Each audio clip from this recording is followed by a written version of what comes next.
excited because we have Tyler Henry from E's Hollywood Medium here today. Yes, Tyler. Oh my gosh, Tyler, I'm such a big fan of yours. Oh, thank you so much. I'm so happy to be here. I'm so happy that you're here. I've been blown away by you since I got into the show last year. We're going into season 2, so I started right from the beginning, season 1.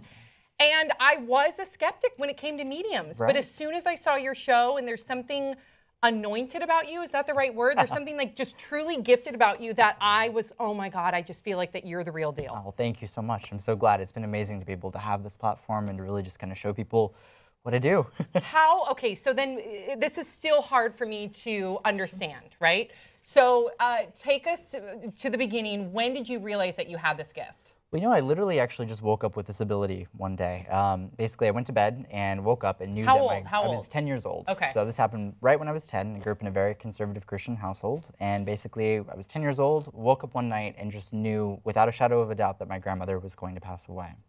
So I woke up with just this knowingness and went into the room to tell my mom. And I said, you know, we have to say goodbye. I don't know why I have this feeling. And before we actually got the chance to walk out the door, my mom's phone rang. And when she went to pick it up, it was my dad, and he gave her the news in that moment that my grandmother had just died. So from there, it really evolved, but I literally woke up with it.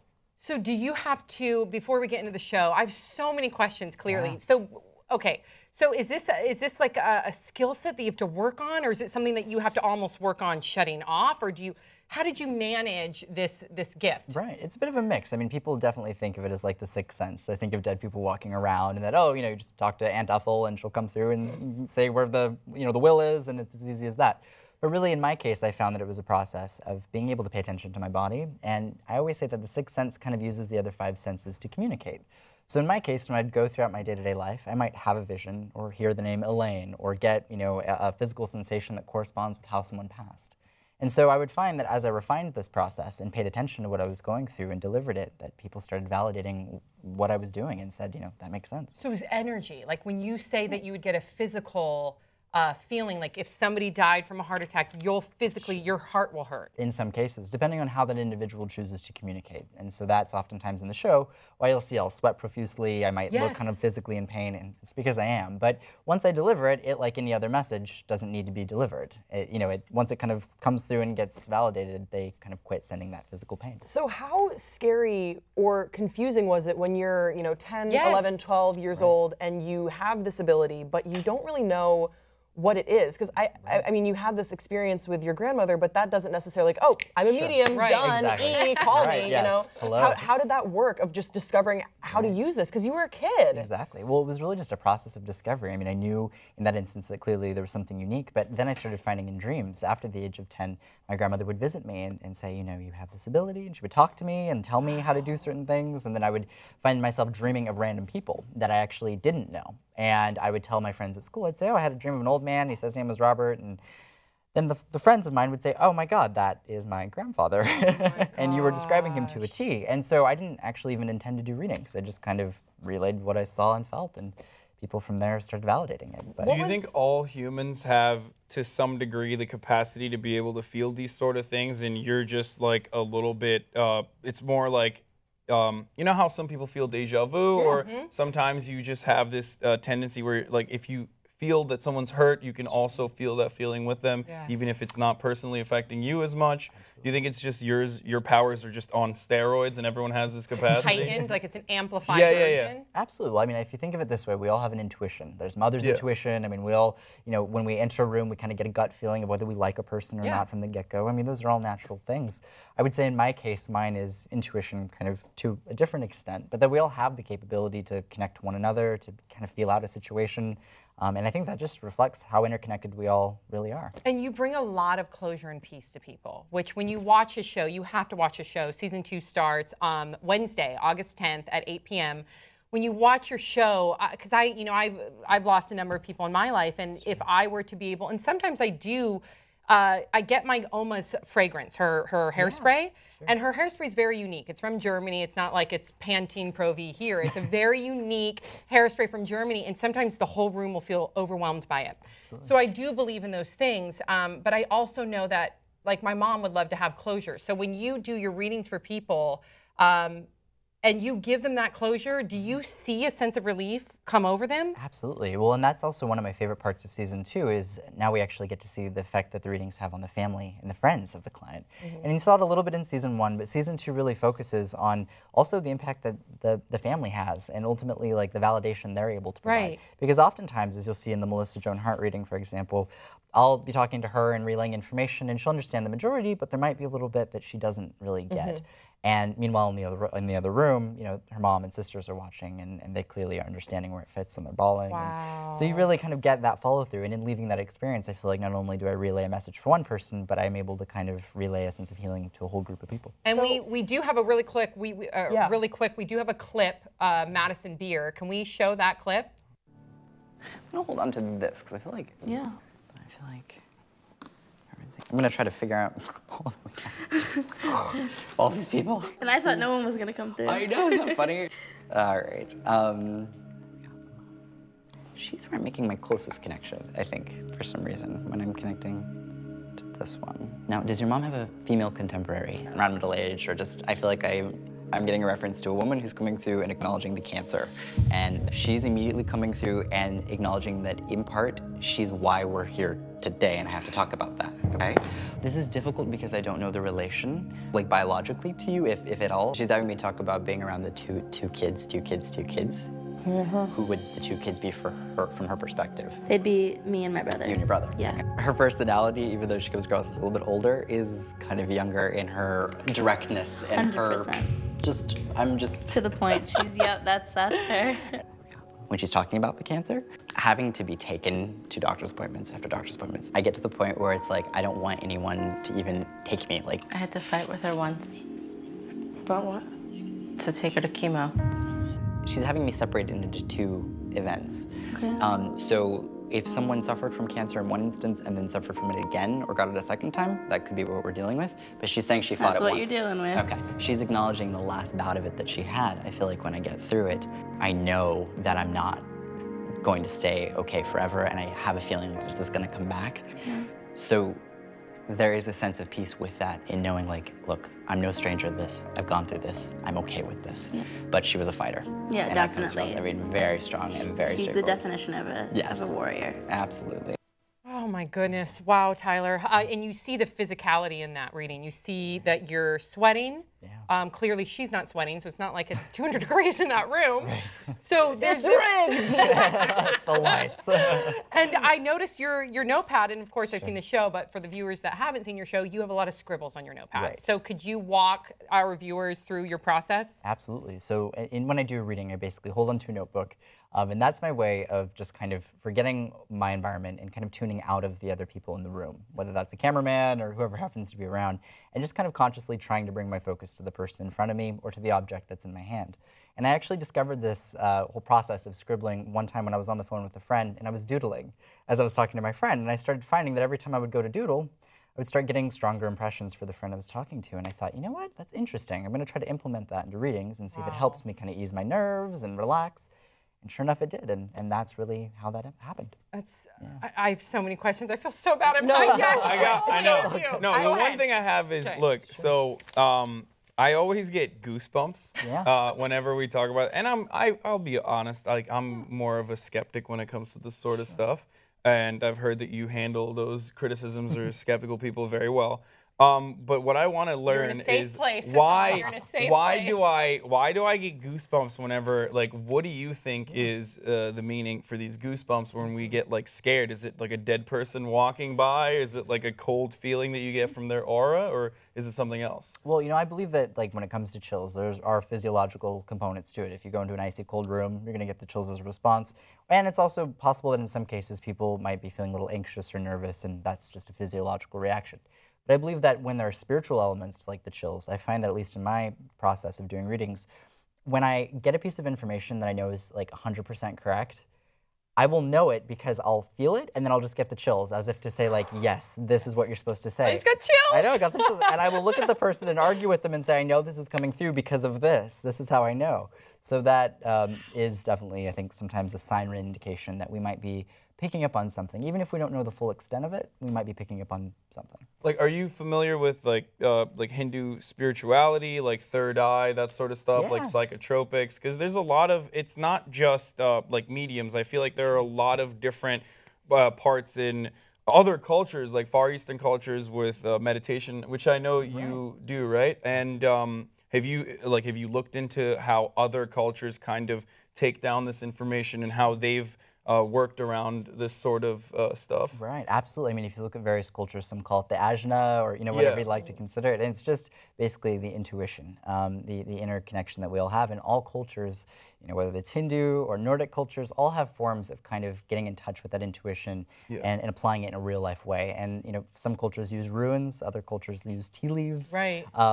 Every culture and heritage has some understanding of connecting to an intuition and a means to go about doing that. Yeah. So I have kind of a unique question. You mentioned that you were from a conservative Christian upbringing. I was going to ask that as well. Well, my father is a priest, and I would say that I'm a little bit of like a respecting skeptic. I watched your show with my best friend who's actually here, and I can acknowledge that there are things that I've seen on your show that I can't explain. Yes. That there's no way that, especially I think the Melissa Joan Hart reading, just talking about it, I'm like, it's crazy, right? But I wonder, how do you reconcile being a medium? Are you still a Christian? Is that something important to you as your faith and your family upbringing? It's a great question. I mean, really, I found that as I started exploring this ability, I really found that my whole family kind of went through a process and an evolution of belief. We went from being very Christian conservative to ultimately seeing that clearly this ability displays that there is an afterlife in some capacity and that there is higher power to some extent. That's what I believe. But I started finding that the more I did this and started listening to what was coming through and the messages being relayed, the people on the other side didn't say they were in heaven or in hell. They didn't prioritize, that they, were sinning. They didn't emphasize this when they would come through, as much as they would acknowledge this is a learning process. When I died, I continued to learn.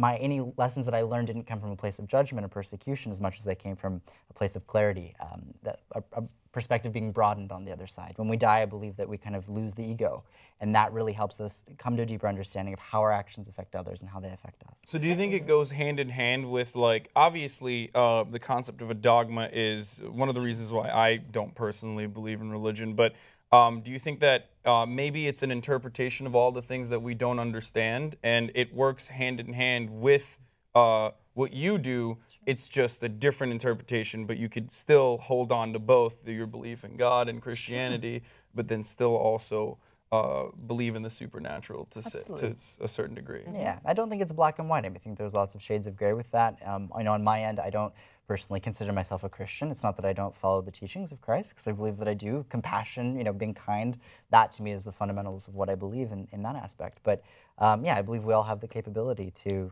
just have a sense of spirituality and also have religious views.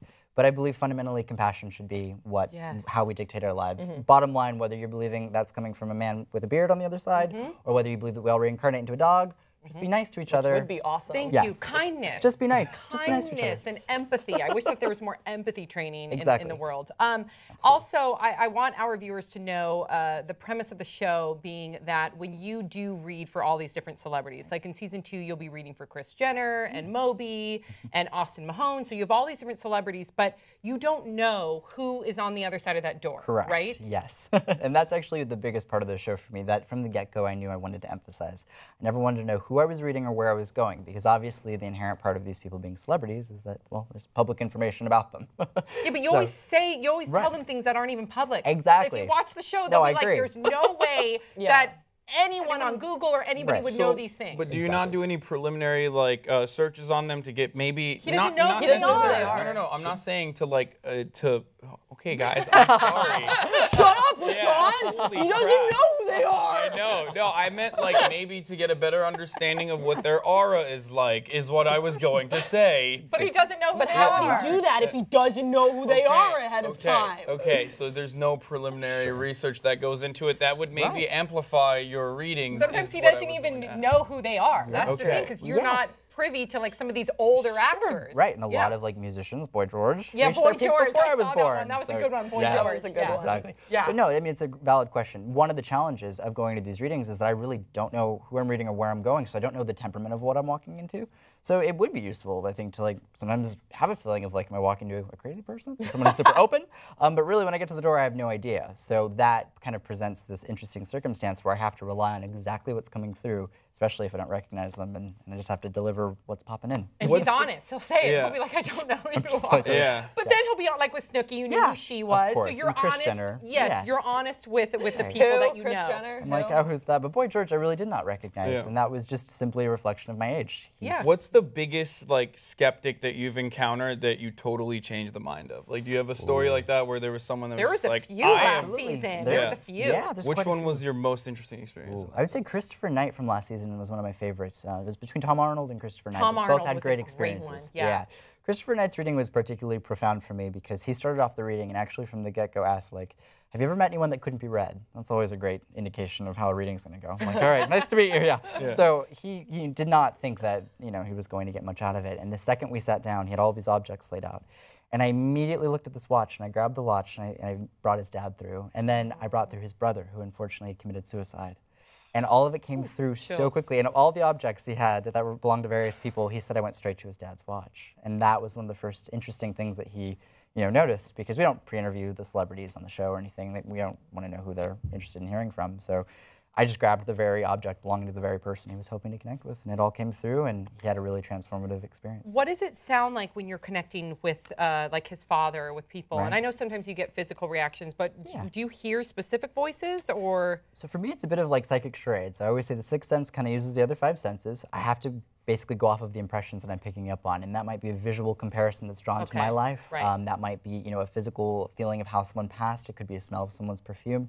But basically, in a reading, I can't rely on just one of those senses. I kind of have to piece together all of what's connecting and kind of interpret it in a way that's going to make a full thought, and then deliver that thought in the form of a message. And then you also have a book coming out, right? November 1st. I do, yes. Between Two Worlds. Yes, Lessons from the Other Side. So what are we going to learn about this book? Is it your life story? Is it how to? Right. Well, I'm only 20, so it's not the longest of memoirs. But no, actually, when I wrote it, I kind of wrote down my story, and I felt that it was important in writing my story to kind of tell the stories of the people I've read and the people that have came through.